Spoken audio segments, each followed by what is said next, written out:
Have you ever wondered how to make your betta fish's color pop and ensure they live a long, happy life?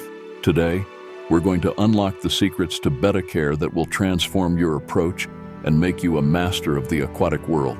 Welcome to The Ultimate Betta Fish Guide, where today we're diving deep into the essentials of betta care. We're covering everything from setting up the perfect tank, choosing the right food, and sidestepping the common pitfalls that trap new betta owners. Whether you're a novice or looking to refine your skills, this video is packed with insights to ensure your betta thrives.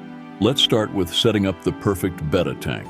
When I first began, every decision, from choosing the right size tank to selecting the best filter, felt overwhelming. I learned the hard way that bettas need space to swim and good filtration to keep their environment clean and oxygen-rich. But what does it take to create not just any home, but the perfect sanctuary for a betta? Imagine walking into a room where your betta tank is more than just a fish tank.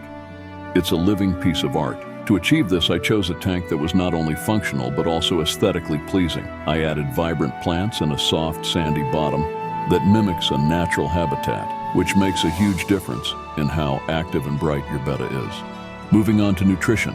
What could the right food do for your betta? Betta fish are carnivores and require a diet rich in protein. Feeding them flake food alone isn't enough. They thrive on a variety that includes pellets, frozen, or live food, such as brine shrimp or bloodworms.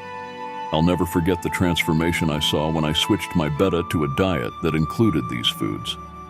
The colors became more vibrant, and their energy levels skyrocketed. It was like watching a flower bloom and fast forward. Are you unknowingly putting your betta at risk?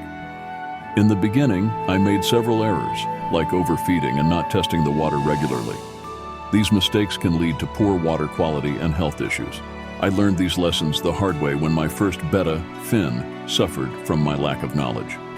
Now, I test the water weekly and maintain a strict feeding schedule to ensure my bettas are healthy and happy. Thank you for watching The Ultimate Betta Fish Guide. Be sure to like, subscribe, and hit the bell icon so you won't miss any of our aquatic adventures. Dive into the comments section below to share your own betta stories or ask questions. Happy fish keeping!